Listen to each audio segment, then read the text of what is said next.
cinéma avec Thomas Lécuyer. Et nous accueillons ce matin sur le plateau Pierre-Yves Walder, directeur artistique du NIF, le Neuchâtel International Fantastic Film Festival, qui se tiendra cette année du 5 au 13 juillet. Bonjour et bienvenue. Bonjour, merci. Comment ça va ? Ça va très bien. Merci d'être là. C'est ce qu'on était en train de se dire, je vais quand même le dire, c'est que vous étiez là il y a une année, presque jour pour jour, oui. Et j'ai l'impression que c'était la semaine passée. C'est vrai. C'est terrifiant. Ça passe très très vite quand même. Ouais. Bienvenue en tout cas, merci d'être là. Alors ce sera donc la 23e édition du NIF, puisqu'il y a un an on a parlé de la 22e. Cette 23e sera placée sous le signe d'une icône, puisque votre invitée d'honneur sera Asia Argento, la cinéaste italienne qui est aussi actrice, réalisatrice, scénariste, productrice, mannequin, DJ et chanteuse, va présenter notamment une carte blanche de 4 films emblématiques du cinéma de genre. Qu'attendez-vous de sa venue ? Ce qui est intéressant avec Asia Argento, c'est qu'elle fait en fait le lien entre un cinéma fantastique traditionnel. On ne va pas rappeler qui est son père. Je ne sais pas si elle essaie de se détacher de ça. Donc, vous aurez remarqué, je n'ai pas mentionné son père. C'est moi qui viens là-dessus. Et non, alors elle s'est fait un prénom en tout cas, et elle est en fait, elle est très contemporaine dans sa manière de créer, et c'est ce qui nous plaît, le côté pluridisciplinaire qu'on a très présent au NIF aussi. Et puis ce qu'on attend de sa venue, c'est qu'elle présente justement sa carte blanche qui présente des fondamentaux du fantastique pas mal. On a Vampire, un film du début du XXe siècle. On a des films, il y a une sorte de perversité dans le fantastique qu'elle montre qui fait peut-être penser à un cinéma fantastique des années 60 et 70. Et puis, c'est une icône tout court, ouais, aussi au niveau de l'image. Hein, le mot icône veut dire ça aussi. Donc c'est tout un univers. Ouais. Est-ce qu'elle va mixer, chanter ? Est-ce qu'elle va faire quelque chose ? C'est la surprise. A priori non. Mais on ne sait jamais. Alors, on sait que les femmes ont une place de plus en plus importante dans le cinéma de genre, notamment ces dernières années, avec en France, par exemple, des figures comme les réalisatrices Julia Ducournau et Coralie Farja. Cette édition qui est donc placée sous l'égide d'Asia Argento, est-ce que du coup, elle va être plus féminine, voire plus féministe ? Alors en fait, ce qu'on a en faisant la programmation, parce qu'on visionne des films pendant des mois, des semaines, des mois, on a eu la chance de tomber sur des films réalisés par des femmes, beaucoup de films réalisés par des femmes, et donc c'est pas une posture, c'est pas qu'on cherche des films réalisés par des femmes, parce que c'est pas non plus parce qu'un film n'est pas réalisé par une femme qui va pas être écrit par une femme, produit, scénarisé, etc. Mais on s'est rendu compte qu'il y avait beaucoup de récits, non seulement donc dont les femmes étaient les réalisatrices, mais en plus qui traitaient des sujets féministes de manière contemporaine. Et en fait, effectivement, dans la compétition internationale, on arrive à on est à 5-6 films réalisés par des femmes sur 14, dont un film aussi réalisé par une personne non binaire.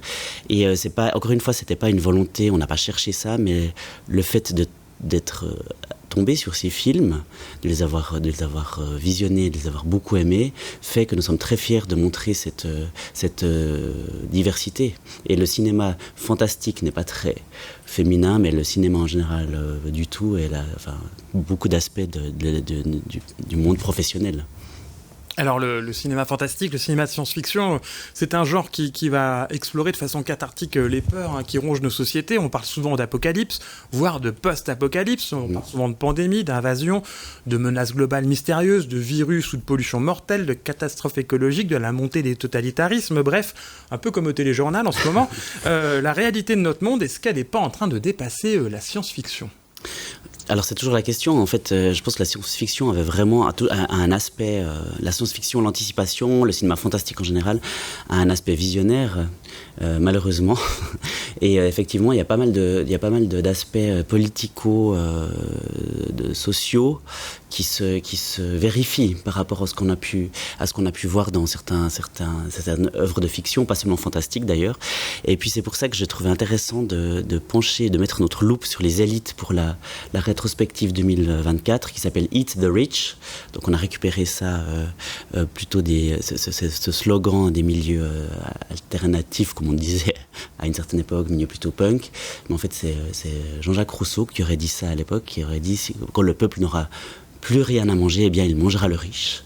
Et en fait, j'ai eu l'idée l'année dernière de mettre en lumière la représentation des élites dans le cinéma de genre, avec tous les fantasmes que ça peut susciter, le côté prédation, exploitation, qui est toujours poussé au paroxysme dans le cinéma de genre.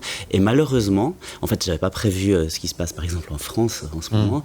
On parle beaucoup d'élites dans les médias français, la colère contre les élites et contre certaines couches entre guillemets de la population supérieure. Et je trouve que, en fait, quand je regarde la rétrospective qu'on a fait, c'est bizarrement connecté à ce qu'on vit maintenant. Alors, Eat the Rich, justement, il y aura une rétrospective avec des films classiques comme Bienvenue à Gattaca, Ghost in the Shell, Midsommar, The Snowpiercer, et il y aura aussi une exposition à la Maison d'Ailleurs d'Yverdon sur le même thème. Alors, la Maison d'Ailleurs vient au NIF, donc ils font une carte blanche au festival, et il y a une exposition dans le lieu central du festival qui est le Théâtre du Passage. Donc, il n'y a pas besoin d'aller jusqu'à Yverdon, mais je vous encourage à aller à la Maison d'Ailleurs quand même. Alors, vous proposez ici une carte blanche à Moon, la plus helvétique des Queens de Drag Race France saison 2. Le cinéma de genre queer, ça existe ?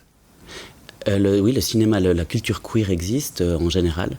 Et, oui, bien sûr, mais est-ce que dans le cinéma fantastique ou de science-fiction, à part le Rocky Horror Picture Alors ça, c'est la partie émergée de l'iceberg et la partie la plus connue, mais quand je suis arrivé à ce poste il y a 2 ans, j'avais fait une rétrospective Scream Queer, là-dessus justement sur les représentations de la culture queer dans le cinéma de genre depuis le début du cinéma du XXe siècle. Et effectivement, le cinéma queer existe, mais quelle est la définition du cinéma queer ? Il y a beaucoup de choses. Il y a des aspects militants, des aspects plus entre les lignes, des aspects tout simplement des expressions naturelles d'une personnalité. Et Moon, sa carte blanche est assez politique en fait.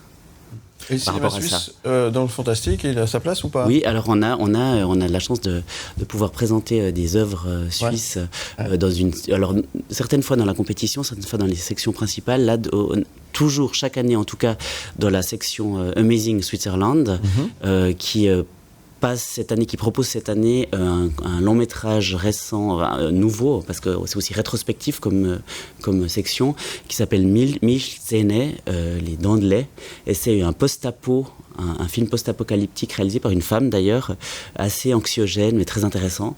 Et puis nous avons une nouvelle section de courts-métrages qui s'appelle Amazing Schools. Nous avions déjà les courts-métrages suisses, la compétition des courts-métrages suisses qui est là chaque année, qu'on met aussi, qui a beaucoup de succès, qui montre les nouveaux talents du cinéma fantastique. Et puis une section Amazing Schools qui est la sélection des meilleurs courts-métrages d'écoles de cinéma en Suisse. Avec certains qui proviennent de la HEAD, dans lequel Basile Lacugna, qu'on vient de recevoir, enseigne. Basile enseigne à la HEAD, la boucle est bouclée. Voilà. Très bien. Merci beaucoup Pierre-Yves Walder. Merci. Je rappelle que c'est la 23e édition du NIF qui se tiendra du 5 au 13 juillet. J'ai tout dit juste et toutes les infos sont sur NIF. Attention, il y a 3f.ch. Oui, exactement. Merci beaucoup. Un succès pour cette 23e édition et à très bientôt, à l'année prochaine. À l'année prochaine. Voilà, comme ça c'est fait. Très bien.